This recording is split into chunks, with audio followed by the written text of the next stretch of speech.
John chapter 6. Jesus feeds the 5,000. Sometime after this, Jesus crossed to the far shore of the Sea of Galilee, and a great crowd of people followed him because they saw the signs he had performed by healing the sick. Then Jesus went up on a mountainside and sat down with his disciples. The Jewish Passover festival was near. When Jesus looked up and saw a great crowd coming towards him, he said to Philip, "Where should we buy bread for these people to eat?" He asked this only to test him, for he already had in mind what he was going to do. Philip answered him, "It would take more than half a year's wages to buy enough bread for each one to have a bite." Another of his disciples, Andrew, Simon Peter's brother, spoke up. "Here's a boy with 5 small barley loaves and 2 small fish. But how far would they go among so many?" Jesus said, "Have the people sit down." There was plenty of grass in that place, and they sat down. About 5,000 men were there. Jesus then took the loaves, gave thanks, and distributed to those who were seated as much as they wanted. He did the same with the fish. When they had all enough to eat, he said to his disciples, "Gather the pieces that are left over. Let nothing be waste." So they gathered them and filled 12 baskets with the pieces of the 5 barley loaves left over by those who had eaten. After the people saw the sign Jesus performed, they began to say, "Surely this is the prophet who is to come into the world." Jesus, knowing that they intended to come and make him king by force, withdrew again to the mountain by himself. Jesus walks on water. When evening came, his disciples went down to the lake, where they got into a boat and set off across the lake. By now it was dark, and Jesus had not yet joined them. A strong wind was blowing, and the waters grew rough. When they had rowed about 3 or 4 miles, they saw Jesus approaching the boat, walking on the water, and they were frightened. But he said to them, "It is I. Don't be afraid." Then they were willing to take him into the boat, and immediately the boat reached the shore where they were heading. The next day, the crowd that had stayed on the opposite shore of the lake realized that only one boat had been there, and that Jesus had not entered it with his disciples, but that they had gone away alone. Then some boats landed near the place where the people had eaten the bread after the Lord had given thanks. Once the crowd realized that neither Jesus nor his disciples were there, they got into the boats and went in search of Jesus. Jesus, the bread of life. When they found him on the other side of the lake, they asked him, "Rabbi, when did you get here?" Jesus answered, "Very truly I tell you, you are looking for me, not because you saw the signs I performed, but because you ate the loaf and had your fill. Do not work for food that spoils, but for food that endures to eternal life, which the Son of Man will give you. For on him God the Father has placed his seal of approval." Then they asked him, "What must we do to do the works of God requires?" Jesus answered, "The work of God is this, to believe in the one he has sent." So they asked him, "What sign then will you give that we may see it and believe you? What will you do?"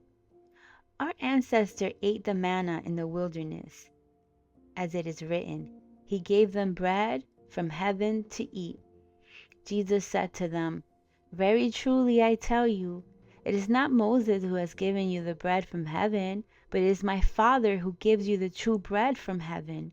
For the bread of God is the bread that comes down from heaven and gives life to the world." "Sir," they said, "always give us this bread."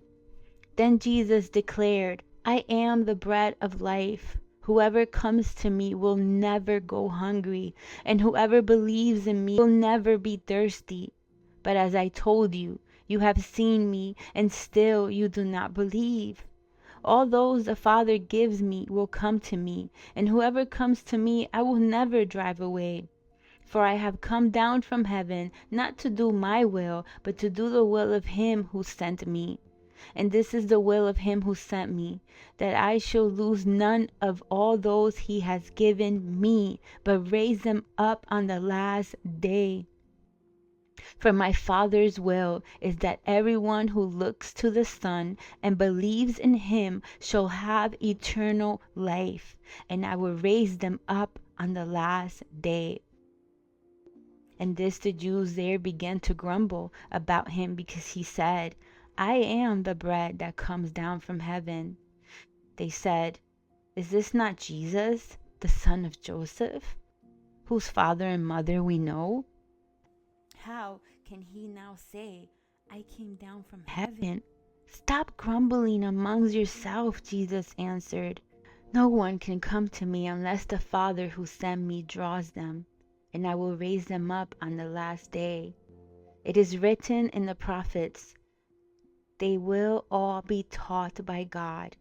Everyone who has heard the Father and learned from him comes to me. No one has seen the Father except the one who is from God. Only he has seen the Father. Very truly I tell you, the one who believes has eternal life. I am the bread of life. Your ancestors ate the manna in the wilderness, yet they died. But here is the bread that comes down from heaven, which anyone may eat and not die. I am the living bread that came down from heaven. Whoever eats this bread will live forever. This bread is my flesh, which I will give for the life of the world. Then the Jews began to argue sharply amongst themselves. How can this man give us his flesh to eat? Jesus said to them, Very truly I tell you, unless you eat the flesh of the Son of Man and drink his blood, you have no life in you. Whoever eats this flesh and drinks my blood has eternal life, and I will raise them up at the last day. For my flesh is real food, and my blood is real drink. Whoever eats my flesh and drinks my food remains in me, and I in them. Just as the living Father sent me, and I live because of the Father, so that the one who feeds on me will live because of me. This is the bread that came down from heaven. Your ancestors ate manna and died, but whoever feeds on this bread will live forever. He said this while teaching in the synagogue. On hearing it, many of his disciples said, This is a hard teaching. Who can accept it? Aware that his disciples were grumbling about this, Jesus said to them, Does this offend you? Then what if you see the Son of Man ascend to where he was before? The Spirit gives life. The flesh counts for nothing. The words I have spoken to you, they are full of spirit and life. Yet there are some of you who don't believe. For Jesus had known from the beginning which of them did not believe and who would betray him. He went on to say, This is why I told you that no one can come to me unless the Father has enabled them. From this time many of his disciples turned back and no longer followed him. You do not want to leave too, do you? Jesus asked the 12. Simon Peter answered, Lord, to whom shall we go? You have the words of eternal life. We have come to believe and to know that you are the Holy One of God. Then Jesus replied, Have I not chosen you the 12? Yet one of you is the devil. He meant Judas, the son of Simon Iscariot, who though one of the 12 was later to betray him.